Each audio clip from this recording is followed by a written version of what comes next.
Nah ya dok, kata dokter tadi kan panas di sana, terus dengan pakaian-pakaian yang seperti itu kan bisa memicu keringat kan dok, dengan Iya. tidak lembab itu. Jadi bisa sebum-sebum dan keringat itu bisa muncul di lipat paha, di lipat ketiak, di area-area dalam main, yang bisa memicu dia gatal-gatal, keputihan, terus iritasi, sampai infeksi dari jamur ataupun bakteri. Nah Iya. itu gimana sih dok cara nanganinnya gitu supaya tidak terjadi itu, gimana sih? Ya Apa yang harus kalau dilakukan, apa yang nggak boleh dilakukan? kalau untuk pencegahannya tetap ya dok, harus tetap sering ganti pakaian dalam gitu dan pilih pakaian dalam yang berbahan katun. Kemudian tadi kalau yang ibu-ibu yang pakai panty liner masih boleh ya, asalkan jangan tidak diganti-ganti gitu. Memang harus sering-sering juga diganti panty liner itu.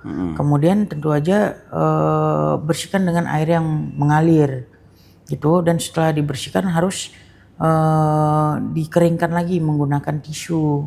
Ya justru tisunya itu lebih baik yang agak kasar sedikit justru dok, karena kalau tisu yang halus bisa meninggalkan serabut-serabut sisa di Debris. dalam gitu. Dan kalau mau pakai tisu basah juga diperhatikan yang non fragrance gitu dok, yang jangan ada pakai wangi-wangian sehingga tidak terjadi iritasi. Gitu. Baik. Jadi supaya agar minimal dapat dicegah lah ya dengan infeksi yang akan jamur dan bakteri tadi. Nah, terus gimana dok? Nah gini dok, selain kesehatan dari kewanitaannya, secara fisik dan dalam menghadapi cuaca yang seperti itu apa aja dok yang harus dipersiapkan gitu? Harus dipersiapkan. Nah, musim haji ini kan jatuh di bulan Mei ya dok. Ya walaupun belum masuk summer banget tapi tetap cuacanya tetap panas. Oke, jadi caranya itu adalah pertama, kalau misalkan haus jangan nunggu untuk haus banget gitu. Segera minum. Haus dikit segera minum. Kemudian minumnya tuh jangan langsung habis karena lebih cepat hausnya juga gitu. Jadi minum sedikit-sedikit tapi sering. Kemudian kalau misalkan di luar, jika bisa gunakan payung ya, agar terhindar dari paparan cahaya matahari langsung gitu. Nah terus jangan melaksanakan aktivitas yang sunnah itu saat lagi trik-triknya gitu. Jadi tunggu agak senggang, tunggu agak mendung, berawan, baru dilakukan. Terus sebisa mungkin ketemu area teduh, istirahat, berteduh di situ. Nah, terus pakaian-pakaian tadi selain yang dari katun tadi, ya pakailah yang agak lebih longgar, ringan, biar nggak tambah tenaga buat bawanya, gitu. Selalu siapkan juga oralit atau elektrolit sewaktu-waktu jika terjadi dehidrasi, gitu.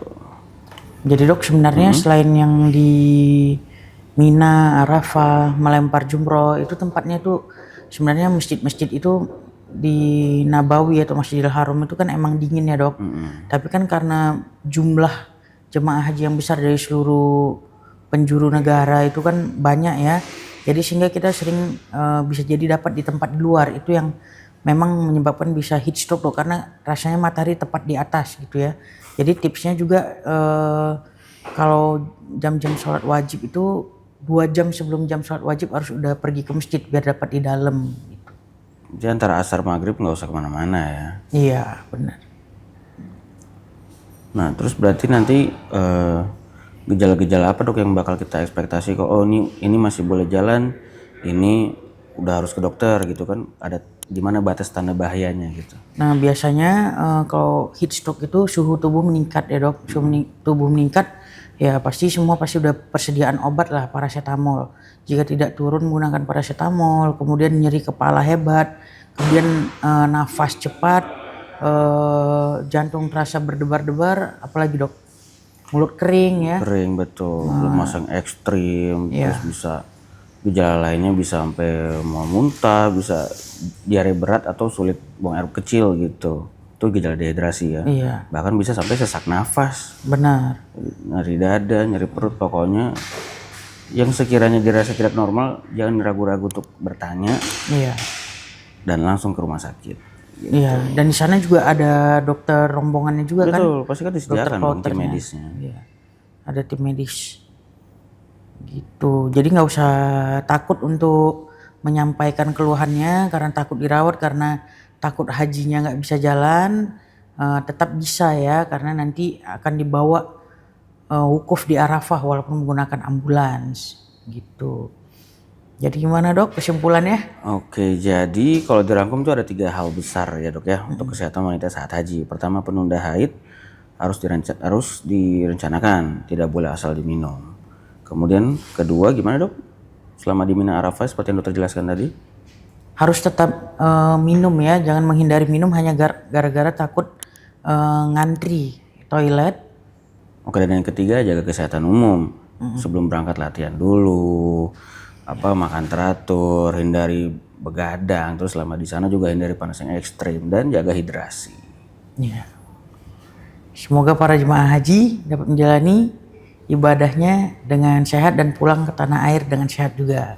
Ya, kita kasih checklist ini ya sebelum berangkat ya dok ya. Oke. Pertama, konsultasi penunda haid 1-2 bulan sebelum berangkat.